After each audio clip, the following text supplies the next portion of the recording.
আসসালামু আলাইকুম।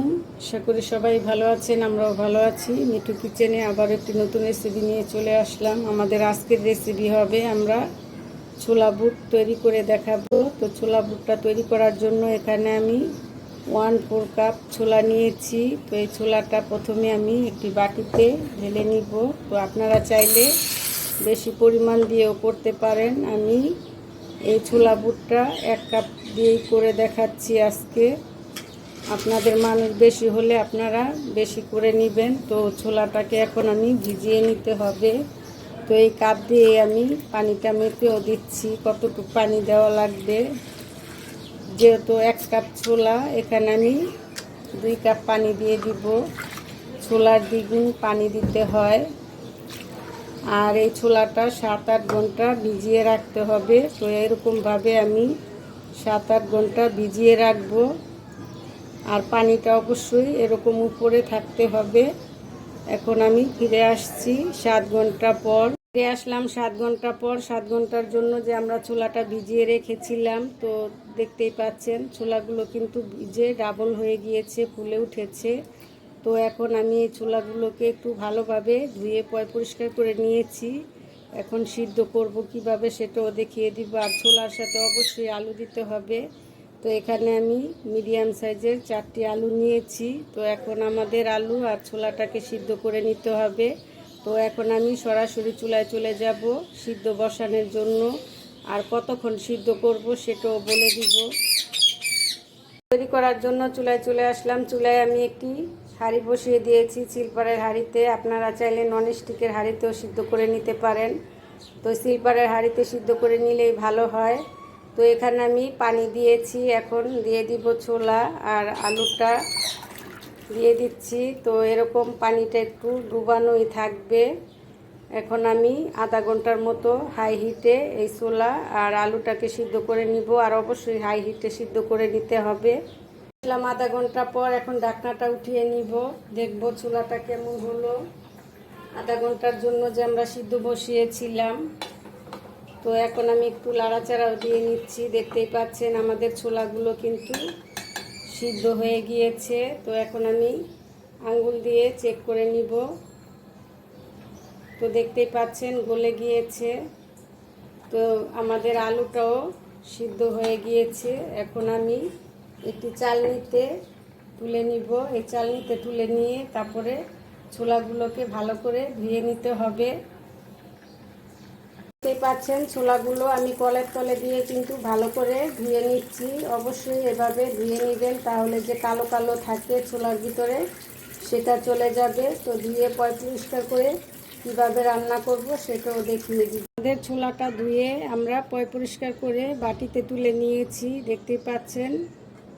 এখন এই ছোলাটার জন্য কি কি মশলা লাগবে দেখিয়ে দেই। এখানে আমাদের লাগবে 4টি শুকনো মরিচ, লাগবে 2টি দারচিনি, 2টি এলাচ, তেজপাতা, রসুন কুচি, পেঁয়াজ কুচি আর কাঁচামরিচ কুচি, টমেটো কুচি, এখানে পেঁয়াজ কুচিও নিয়েছি। আর লাগবে মশলার ভিতরে স্বাদ মতো লবণ 1 টেবিল চামচ, আদা বাটা 1 টেবিল চামচ, রসুন বাটা 1 টেবিল চামচ, এখানে শুকনো মরিচের গুঁড়ো নিয়েছি 1 টেবিল চামচ, হলুদের গুঁড়ো 1/2 টেবিল চামচ। হলুদটা একটু কম দিবেন, তাহলে গন্ধ হবে না, আর বেশি দিলে খেতে গন্ধ হবে। আর এই যে আমরা যে আলুটা সিদ্ধ করেছিলাম, এই বুটের সাথে আলুটাকে আমি ছিলে নিয়েছি। আলুটা কিভাবে দিব সেটাও দেখিয়ে দিব রান্না করার সময়। তো এখন আমি সরাসরি চুলায় চলে যাব এই ছোলাটা রান্না করার জন্য। কি কি মশলা লাগবে সেটাও দেখিয়ে দিলাম। রান্না করার জন্য চুলায় চলে আসলাম। চুলায় একটি ফ্রাই প্যান বসিয়ে দিয়েছি। এখন দিয়ে দিব এখানে রান্নার রেগুলার তেল। তো এখানে আমি 1 কাপ পরিমাণ তেল দিয়ে দিলাম, যেহেতু আমার 1 কাপ বুট, এর চেয়ে বেশি লাগবে না। এখন দিয়ে দিব এখানে যে আমরা আদা কুচি রসুন কুচিটা রেখেছি। তো প্রথমে আমি আদা আর রসুন কুচিটা, তেজপাতা, দারচিনি একত্রে দিয়ে দিচ্ছি। আর এই মুখটাকে অবশ্যই খুলে দিবেন। তো এভাবে মুখটাকে একটু খুলে দিলে ফ্লেভারটা বের হয়ে যাবে। তো আদা, তেজপাতা, এলাচ, দারচিনি একত্রে আমরা দিয়ে দিয়েছি। এখন হালকা একটু ভেজে নিব। ভাজা হয়ে গিয়েছে, এই পর্যায়ে দিয়ে দিব কিছু শুকনো মরিচ। তো এখানে আমি আস্ত শুকনো মরিচ দিয়ে দিলাম এই ডাকনিটা সহ, তাহলে দেখতেও সুন্দর হয়। তো একটু মরিচটা হালকা ভাজা হয়ে গেলে দিয়ে দিব পেঁয়াজ কুচি। এই ছোলার ভিতরে কিন্তু সাধারণত দোকানে যে বিক্রি করে এরকমভাবেই কিন্তু তৈরি করে নেয়। আমি সেই রেসিপিটাই আপনাদের সাথে শেয়ার করছি। আশা করি এই রেসিপিটাও আপনাদের কাছে অনেক ভালো লাগবে। ভালো লেগে থাকলে অবশ্যই লাইক দিয়ে দিবেন, সাবস্ক্রাইব করে আমার চ্যানেলের পাশেই থাকবেন। তো মরিচগুলো আমাদের হালকা ভাজা হয়ে গিয়েছে, দেখতেই পাচ্ছেন। তো এই পর্যায়ে আমরা মরিচগুলো সাইড করে নিয়ে তারপরে পেঁয়াজ কুচিগুলো দিয়ে দিব। তো এখানে পেঁয়াজ কুচিটি দিয়ে দিচ্ছি। তো পেঁয়াজ কুচিটাও আমি একত্রে ভেজে নিচ্ছি। আর আমাদের শুকনো মরিচগুলো ভাজা হয়ে গিয়েছে। তো এভাবে আপনারা ছোলাটা ভুনা করে নেবেন। তো এখন দিয়ে দিব টমেটো কুচি। টমেটো কুচিগুলো একত্রে ভেজে নিব। দিয়ে দিব কাঁচামরিচ। কাঁচামরিচ টমেটোটা একত্রে দিয়ে দিলাম।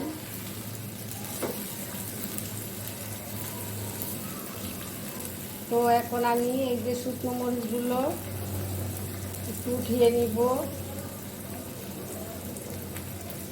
না হলে বেশি ভাজা হলে তিতো লাগবে, খেতে ভালো লাগবে না। তো আপনারা এরকম ভাজা হয়ে গেলে উঠিয়ে নেবেন।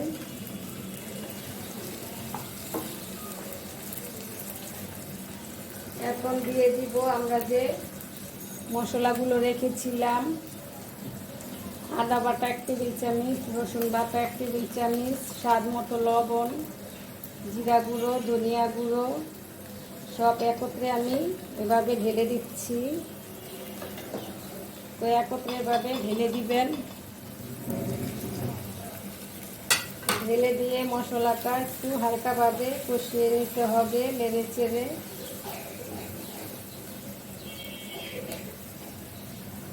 মশলাটা টমেটোর সাথে আমরা কষিয়ে নিয়েছি, দেখতেই পাচ্ছেন। তো এভাবে 2 মিনিটের মতো কষিয়ে নেবেন।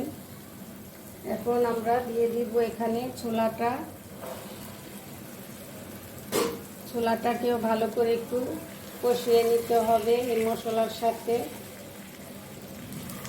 তো এভাবে ভালো করে মশলার সাথে ছোলাটাকে কষিয়ে নেবেন। তো এভাবে লাড়াচাড়া দিয়ে নিলাম। তো এখানে এখন দিয়ে দিব 1 কাপ পানি। এই পানিতে আমাদের ছোলাটা সিদ্ধ হয়ে যাবে মশলার সাথে একত্রে। তো পানিটা দিয়ে এখন আমি একটা বলক তুলে নিব। তারপর আমরা আলুটা কিভাবে দিব সেটাও দেখিয়ে দিব। তো বলক আসার আগ পর্যন্তই অপেক্ষা করব। এখন বলক আসার আগেই এখানে আমি দিয়ে দিব কিছু টেস্টিং সল্ট। টেস্টিং সল্টটা দিলে খেতে খুবই সুস্বাদু হয়। তো আপনারা একটু টেস্টিং সল্টটা দিয়ে দিবেন। তো টেস্টিং সল্টটা দিয়ে এখন এই ছোলার সাথে মিশিয়ে নিচ্ছি। তো বলক চলে আসলে আমরা আলুটা দিয়ে দিব। তো এখন আমি ঢেকে দিলাম, ফিরে আসছি। বলক আসার আগ পর্যন্তই অপেক্ষা করব, বলক আসলে চলে আসলাম। আমাদের ছোলাটা বলক চলে এসেছে। এখন আমরা নাড়াচাড়া দিয়ে আলুটা দিয়ে দিব। তো এখন আমি একটু নাড়াচাড়া দিয়ে নিচ্ছি। তো দেখতেই পাচ্ছেন আমাদের ছোলা কিন্তু মাখো মাখো হয়ে গিয়েছে, টমেটোগুলো গলে গিয়েছে। তো আমরা যে আলুটা রেখেছিলাম ছিলে, এখান থেকে এখন আমি আলুটা নিয়ে নিব। নিয়ে তারপরে এখানে একটি গ্রেটার নিয়ে নিয়েছি। এখন আলুটাকে এভাবে গ্রেট করে দিব।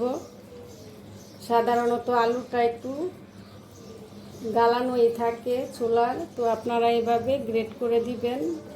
তাহলে আলুটার সাথে এই ছোলাটা মিশে যাবে, খেতে খুবই ভালো হবে। আবার চাইলে এভাবে আপনারা হাত দিয়ে কষলিয়েও দিতে পারেন। তো আমি তো এভাবে দিচ্ছি। এভাবে আলুটা গ্রেট করে দিয়ে তারপরে এই ছোলার সাথে মিশিয়ে নিব। তো গ্রেট করা হয়ে গিয়েছে, দেখতেই পাচ্ছেন। তো এখন আমি দুটি আলু দিয়ে দিলাম। এখন এই আলুর সাথে ছোলাগুলো এভাবে মিশিয়ে নিব। তো মিশিয়ে নিলে কিন্তু ঘনত্বটা হয়ে যাবে। আর কেটে দিলে দেখা যায় আলুটা আস্তে আস্তে থাকে, খেতে ভালো লাগে না। তো আপনারা এভাবে গ্রেটার দিয়ে গ্রেট করে আলুটা দিয়ে দিবেন। এখন এই যে একটু পানি পানি ভাব আছে, এটা শুকিয়ে গেলে আমরা তারপরে এর সাথে ধনিয়া পাতা, কিছু পুদিনা পাতাও দিয়ে দিব সুন্দর ফ্লেভার আসার জন্য। এখন আমি আবারও ডেকে দিব যাতে আলুটা এই বুটের সাথে মিলে যায়। আলু দেওয়ার পরে ঢাকনাটা দিয়েছিলাম, এখন ঢাকনাটা তুলে নিচ্ছি। তো দেখতেই পাচ্ছেন আমাদের ছোলাগুলো কিন্তু আলুটার সাথে মিশে গিয়েছে। তো এভাবে এখন আমি একটু নাড়াচাড়া দিয়ে নিচ্ছি। তো এভাবে আপনারা একত্রে মিশিয়ে নেবেন আলুটাকে গ্রেট করে দিয়ে। তো আমাদের ছোলাগুলো কিন্তু মাখো মাখো হয়ে গিয়েছে। তো এই পর্যায়ে দিয়ে দিব আমরা যে শুকনো মরিচটা উঠিয়ে রেখেছিলাম, দিয়ে দিলাম। এখন দিয়ে দিব এখানে কিছু গরম মশলা, এলাচ, দারচিনি গুঁড়ো ফ্লেভার বাড়ার জন্য। তো দিয়ে আমি আবারও নাড়াচাড়া দিয়ে নিচ্ছি। তো দেখতেই পাচ্ছেন কীরকম মাখো মাখো হয়ে গিয়েছে। তো এখন আমরা দিয়ে দিব কিছু ধনিয়া পাতা কুচি, আর দিয়ে দিলাম পুদিনা পাতা। এটা দিলে কিন্তু ফ্লেভারটা খুবই ভালো আসে। তো আমি আর নাড়াচাড়া দিব না, এর সাথে মিশিয়ে নিব, হালকাভাবে নাড়াচাড়া দিব। তো হালকা একটু এই পুদিনা পাতা আর ধনিয়া পাতার সাথে নাড়া দিয়ে নিলাম। তো নাড়াচাড়া দিয়ে নেওয়ার পরে আমাদের দেখতেই পাচ্ছেন ছোলাটা কিন্তু হয়ে গিয়েছে। আর এরকম একটু হালকা মাখো থাকবে, মাখো মাখো। যখন আমরা মুড়ির সাথে এটা মাখবো তাহলে খেতে খুবই সুস্বাদু হবে। আর বেশি শুকিয়ে গেলে দেখা যাবে মুড়িটা শুকনো হবে। তো এরকম মাখো মাখো হলে আপনারা নামিয়ে নেবেন। তো আমাদের ছোলাটা হয়ে গিয়েছে, এখন আমরা আপনাদেরকে পরিবেশন করে দেখাবো। ছোলা থেকে নামিয়ে একটি প্লেটে তুলে নিয়েছি। আমাদের ছোলা বুটটা কতটা পারফেক্ট লোভনীয় হয়েছে। তো এই রমজান মাসে আপনারা এই রেসিপি ফলো করে এরকম ছোলা বুট ঘরে তৈরি করে খেয়ে দেখবেন, খুবই সুস্বাদু হবে। আর আমাদের এই রেসিপিটা যদি ভালো লেগে থাকে, উপকৃত হয়ে থাকেন, অবশ্যই লাইক দিবেন, সাবস্ক্রাইব করবেন। ইতিমধ্যে যারা সাবস্ক্রাইব করেছেন তাদেরকে অসংখ্য ধন্যবাদ। ভালো থাকবেন, সুস্থ থাকবেন, আমাদের চ্যানেলের সাথেই থাকবেন। আল্লাহ হাফেজ।